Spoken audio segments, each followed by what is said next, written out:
देखेंगे mitochondria. Mitochondria एक double membranous structure होती है। ठीक है, इसकी दो मेम्ब्रेन्स होती हैं, एक आउटर मेम्ब्रेन होती है, एक इनर मेम्ब्रेन होती है, और दोनों मेम्ब्रेन्स के बीच में एक स्पेस होता है। ये देखो, ये जो है इसकी आउटर मेम्ब्रेन है, ये इनर मेम्ब्रेन है, और इन दोनों मेम्ब्रेन के बीच में एक स्पेस होता है जिसको हम क्या बोल देते हैं, इंटर मेम्ब्रेन स्पेस, ये वाला। ठीक है, ये इसके बीच में स्पेस होता है। आउटर मेम्ब्रेन जो होती है ये कॉन्टिन्यूअस होती है, इसमें कोई भी फोल्ड नहीं होते हैं। ठीक है, इसके अंदर कुछ प्रोटीन्स होते हैं जिनको हम बोल देते हैं पोरिन प्रोटीन्स। पोरिन प्रोटीन्स होने की वजह से ये क्या होते हैं, सेमी परमिएबल होती है, यानी कि स्मॉल छोटे जो मॉलिक्यूल्स होते हैं वो इजीली इसके अंदर से अंदर बाहर आ जा सकते हैं, इजीली ट्रांसपोर्ट कर सकते हैं। जबकि जो अंदर वाली जो लेयर होते हैं हमारे इनर मेम्ब्रेन जो है, इनर मेम्ब्रेन में फोल्ड प्रेजेंट होते हैं।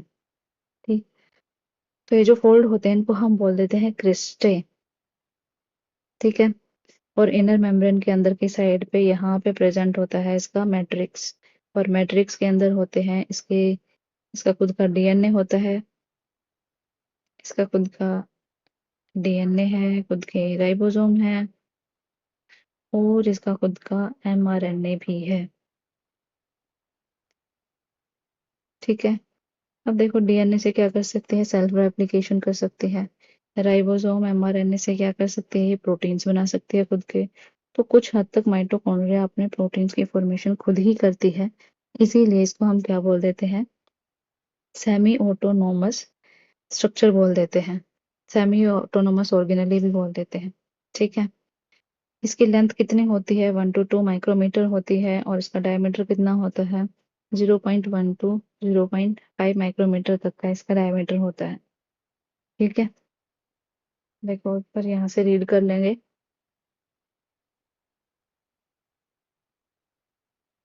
इसको सबसे पहले डिस्कवर किसने किया था, कोलिकर ने। कोलिकर ने। ये टर्म किसने दी थी, माइटोकॉन्ड्रिया, बेंडा ने दी थी।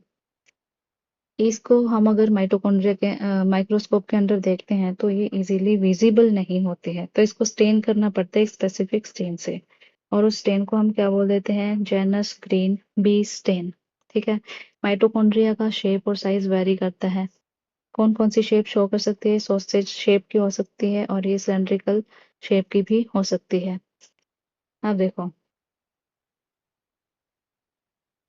आउटर मेम्ब्रेन और इनर मेम्ब्रेन देखेंगे इसकी। आउटर मेम्ब्रेन देखो, आउटर मेम्ब्रेन में क्या होता है, कम प्रोटीन्स होते हैं। इसकी परमिएबिलिटी कैसी होती है, सेमी परमिएबल होती है। इसके अंदर पोरिन प्रोटीन्स प्रेजेंट होते हैं, पोरिन चैनल्स प्रेजेंट होते हैं। ठीक है, और ये क्या करते हैं, दीज आर हाईली परमिएबल होते हैं स्मॉल मॉलिक्यूल्स के लिए।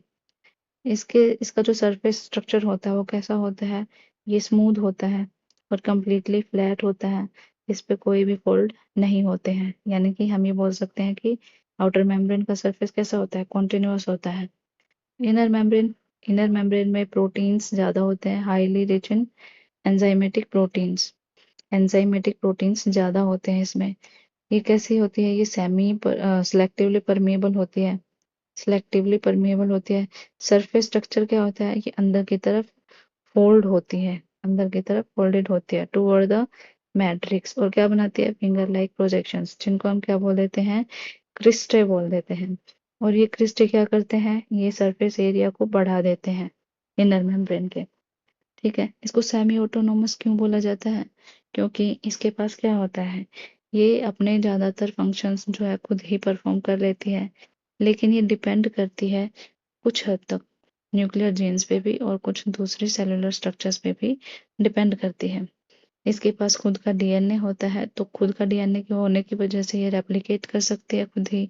इसके पास खुद के राइबोसोम्स होते हैं, खुद के राइबोसोम्स होने की वजह से ये क्या कर सकती है, ये प्रोटीन्स को सिंथेसाइज कर सकते हैं, इसीलिए हम इसको क्या बोल देते हैं, सेमी ऑटोनोमस ऑर्गेनेली।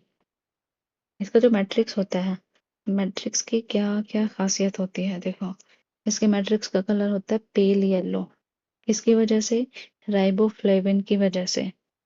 एंजाइम्स कौन कौन से होते हैं इसके अंदर, the viscous fluid matrix, matrix कैसा होता है इसका, viscous fluid matrix is highly rich in enzymes, उसमें बहुत सारे एंजाइम्स प्रेजेंट होते हैं और इन एंजाइम्स की वजह से क्या होता है यहाँ पे एरोबिक क्रैब साइकिल होता है। क्रैब साइकिल कहाँ पे होता है? मैट्रिक्स में। क्यों होता है? क्योंकि वहां पर क्रैब साइकिल के लिए क्या होते हैं? एंजाइम्स प्रेजेंट होते हैं। फिर है मिनरल कोफैक्टर्स। ये क्या करती है? क्या करती है ये? It holds vital cofactors. Vital cofactors करती है, ये होते हैं इसके अंदर। ठीक है, cofactor mineral ions to activate, जो क्या करते हैं? जो कि रेस्पिरेटरी एंजाइम्स को एक्टिवेट कर देते हैं। कौन कौन से कोफैक्टर्स? Magnesium, manganese, iron. ये क्या करते हैं? ये रेस्पिरेटरी एंजाइम्स को जाके क्या कर देते हैं? एक्टिवेट कर देते हैं। नेक्स्ट देखो, नेक्स्ट हमारे एक स्ट्रक्चर होती है इनर मेम्ब्रेन के अंदर, जिसको हम ऑक्सीजोम बोल देते हैं। ये ऑक्सीजोम क्या करता है? ये एटीपी की फॉर्मेशन करता है। देखो,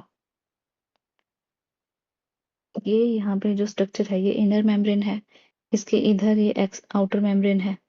ठीक है, इनर मेम्ब्रेन के अंदर ये एक स्ट्रक्चर धसी हुई होती है, इसको हम क्या बोल देते हैं? ऑक्सीजोम बोल देते हैं, या फिर हम इसको F0 F1 पार्टिकल भी बोलते हैं। अभी जो ऑक्सीजोम होता है इसके तीन पार्ट्स होते हैं। एक ये जिसको हम बेस बोलते हैं, एक ये बीच वाला जिसको हम क्या बोलते हैं? जिसको हम बोलते हैं स्टोक। ठीक है, तो बीच वाले को हम बोलते हैं स्टोक, और ये इधर ये जो स्ट्रक्चर होती है इसको हम बोलेंगे हेड। तो तीन पार्ट्स हैं इसके, बेस, स्टोक और हेड। बेस जो है वो इसके मेम्ब्रेन के इनर मेम्ब्रेन के अंदर धसा हुआ होता है। स्टोक का काम होता है बेस को और हेड को कनेक्ट करने का। और ये जो हमारा हेड है ये क्या करता है? ये मैट्रिक्स की साइड में होता है और ये एटीपी की फॉर्मेशन करता है। ठीक है, देखो, the surface of the crystal is densely covered with the tennis racket shaped particle। कैसी शेप होती है इस पार्टिकल की? टेनिस के रैकेट की जैसी। इसको क्या बोला जाता है? ऑक्सीजोम भी बोला जाता है इसको, या फिर एन एलिमेंट्री पार्टिकल भी बोला जाता है। इसके तीन पार्ट्स होते हैं, बेस, स्टोक और हेड। बेस देखो क्या करेगा? इंट्रिंसिक प्रोटीन होता है, embedded completely with in the. Intrinsic protein होता है जो मेम्ब्रेन के अंदर पूरी पूरी मेम्ब्रेन के अंदर धसा हुआ होता है, completely with in the lipid bilayer में, यानी कि इनर मेम्ब्रेन में पूरी तरह से धसा हुआ होता है।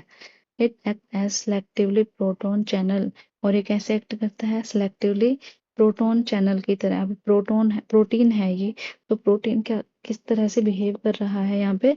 चैनल की तरह बिहेव करेगा।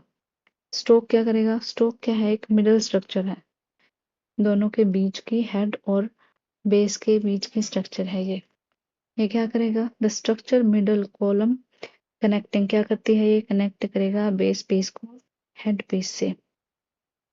फिर है हमारा हेड, ये वाला हिस्सा, ए, ये वाला हिस्सा। ठीक है, ये हेड है। ये क्या करता है? Project outward into the matrix fluid, ये मैट्रिक्स फ्लूइड की तरफ होता है। Act explicitly as the ATPase enzyme, ATPase enzyme की तरह बिहेव करता है टू ड्राइव एटीपी सिंथेसिस, ताकि ये क्या प्रोड्यूस कर सके? एटीपी बना सके। ठीक है, नेक्स्ट है पेरी माइटोकॉन्ड्रियल स्पेस।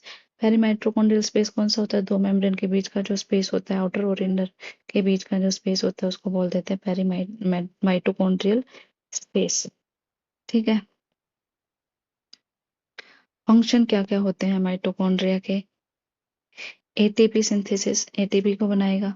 थर्मोजेनेसिस, यानी कि हीट प्रोडक्शन का काम करेगा। एटीपी सिंथेसाइज करेगा, हीट को प्रोडक्शन करेगा हीट का। मेटाबॉलिक रेस्पिरेशन, यानी कि ये क्या करता है? ये सब्सटेंसेस की ब्रेक डाउन करता है, फॉर्मेशन करता है, केमिकल बॉन्ड्स को ब्रेक करेगा, फॉर्म करेगा, जिसकी वजह से क्या होता है? एनर्जी का प्रोडक्शन होता है।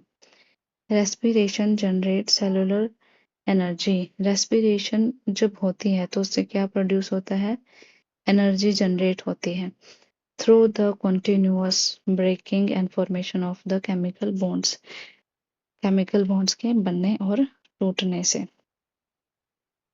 नेक्स्ट इसका बहुत इंपॉर्टेंट रोल होता है वाइटलोजेनेसिस में।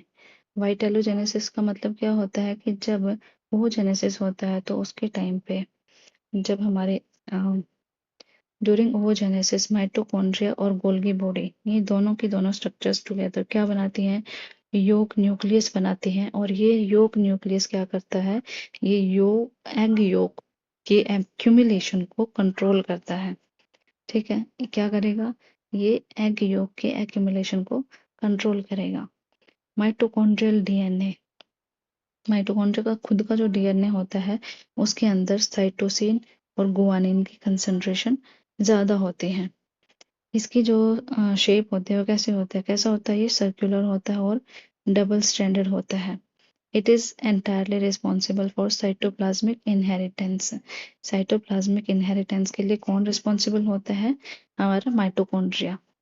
माइटोकॉन्ड्रियल राइबोसोम्स, मैट्रिक्स के अंदर सिर्फ कौन से राइबोसोम्स होते हैं, 70S वाले। Mitochondria divide within the cytoplasm by fission. कौन से प्रोसेस से डिवाइड करता है, ये फिजन के प्रोसेस से डिवाइड करता है। जैसे देखो हमने बैक्टीरियल सेल के अंदर देखा था, बैक्टीरियल सेल के अंदर भी 70S वाले ही राइबोसोम्स थे, है ना, 70S वाले ही राइबोसोम्स थे। उसके अंदर भी उसका क्या था, डीएनए जो था वो सर्कुलर था, डबल स्ट्रैंडेड था, सिंगल था, है ना। तो हम ये बोल सकते हैं कि जो माइटोकॉन्ड्रिया है वो बैक्टीरिया की तरह ही, जो स्ट्रक्चर है इसकी बैक्टीरिया की जैसे ही है। जैसे वो अपने खुद के प्रोटीन्स बना सकते हैं वैसे ही माइटोकॉन्ड्रिया भी अपने खुद के प्रोटीन्स बना सकते हैं, खुद से रेप्लिकेट कर सकता है।